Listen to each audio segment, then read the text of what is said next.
Welcome to Hall H. Okay, moving right along. When I first came out to LA, and this was in 1994, this was sort of before the internet. I'm dating myself. But if you wanted to get your hands on a script, you had to be very clever about it. And when I got out to town as a young wannabe writer, I was asking everybody, what script should I be reading? What is the best script out there? And the answer that kept coming back was The Truman Show. The Truman Show. You should read The Truman Show. And this script, when I read it, was sort of a game changer in many ways, because it presented an idea that really foretold the reality TV craze that was about to happen. And I think that the mind behind it, who's also responsible for a film called Gattaca that I loved, awesome, Gattaca, really takes the present and sort of grafts it into sort of genre filmmaking or big idea filmmaking. And I'm very excited to present this next movie, because I hadn't really heard much about it prior to moderating this panel, and most of you have probably not heard much about it. So, and they've got some very, very cool stuff to show you. So without further ado, I'd like to bring out the writer and director of In Time, Mr. Andrew Niccol.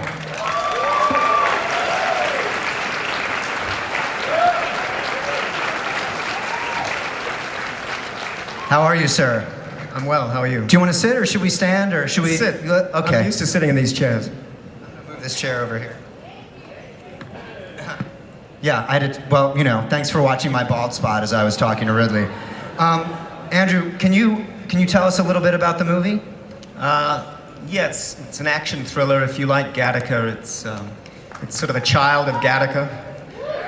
The genetic engineering has just gotten better.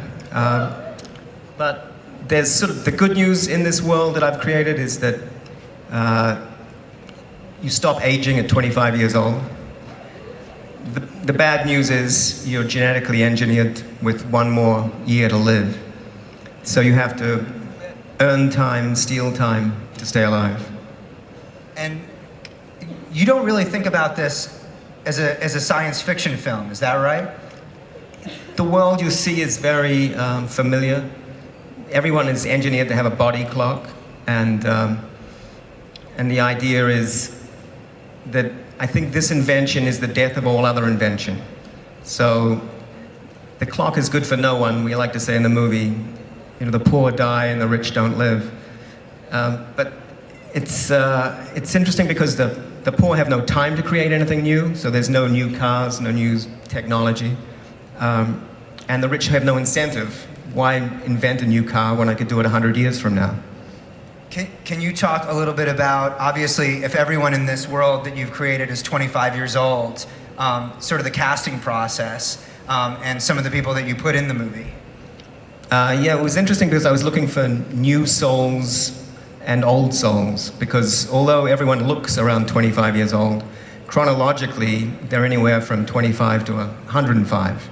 So I had to find a 105-year-old man in a 25-year-old man's body.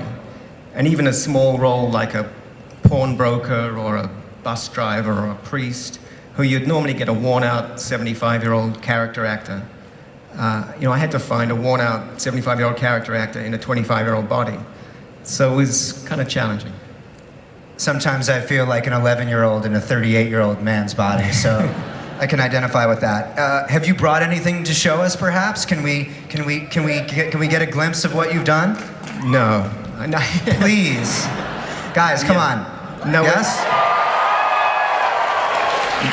Yeah, we have, this is a reel that will give you just a taste of the world and a taste of the story. I would like to now introduce a couple of the stars of In Time. Mr. Justin Timberlake and Ms. Amanda Seyfried.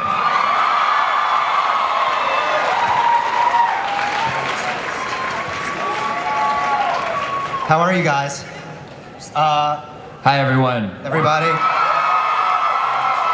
Have you guys, have you had the Comic-Con experience before? Or First time, baby. Woo!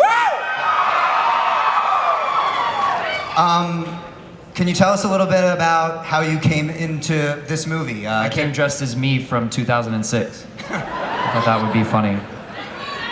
Shut up. Did you read the script? Did Andrew call you? No. What was it that just showed up? Like Charlize, they just paid us a lot of money. No. I was a huge fan of Gattaca and obviously The Truman Show. You guys know those movies, right? And Andrew called me and sat down and we talked about the movie. And when I was a kid, some of my favorite action movies were First Blood and The Fugitive and Die Hard. But the thing that I loved about all those movies were they were everyday men put into extenuating circumstances and hopefully doing extraordinary things. And so that was how he sold me on this guy.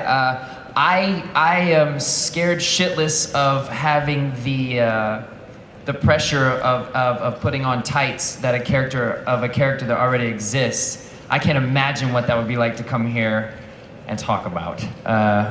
So it seemed cool to me to have this character that was in this setting in the future and this thriller from this fantastical mind of Andrew Niccol, of just an ordinary guy trying to stay alive. And so that's what I mean.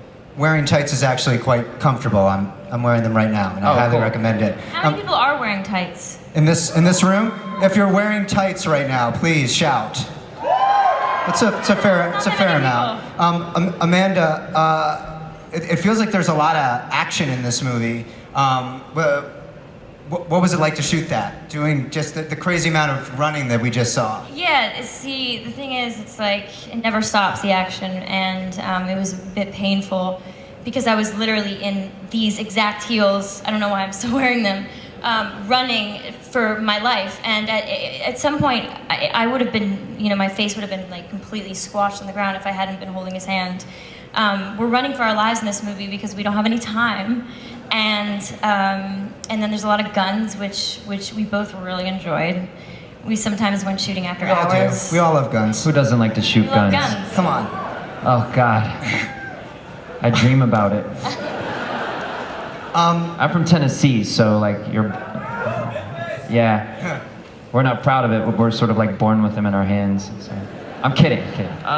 No, it's funny. Actually, that was a lot of what Killian and my conversations were about. The relationship between his character and my character. I'm constantly on the run, and he plays this character like all of his work brilliantly. He has such a utilitarian method about this character that I haven't seen him play before, and it was a lot of fun to mix it up with him.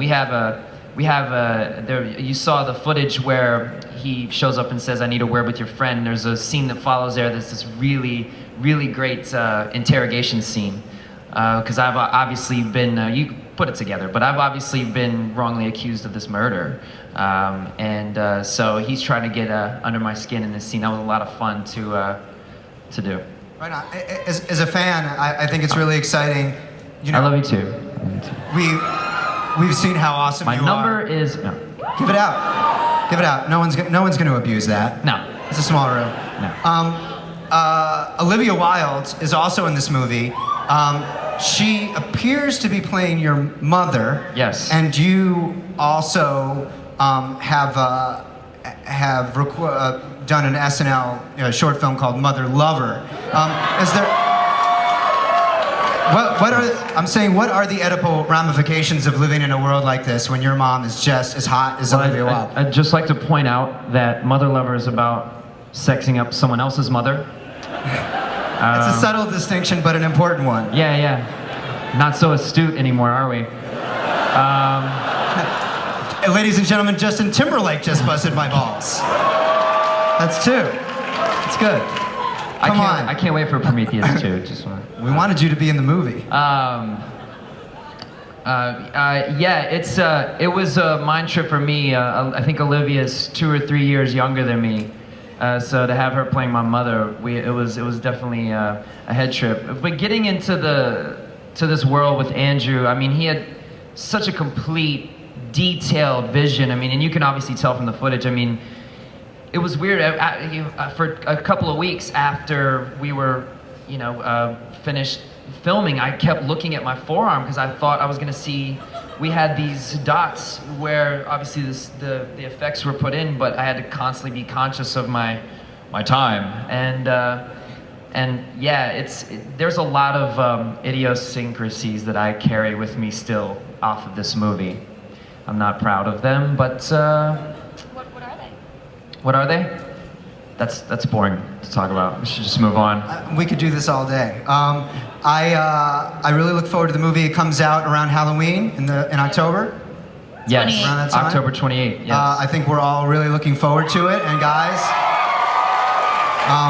Justin will be giving out his number backstage. And ladies and gentlemen, Amanda Seyfried and Justin Timberlake. Thanks Thank so you. much.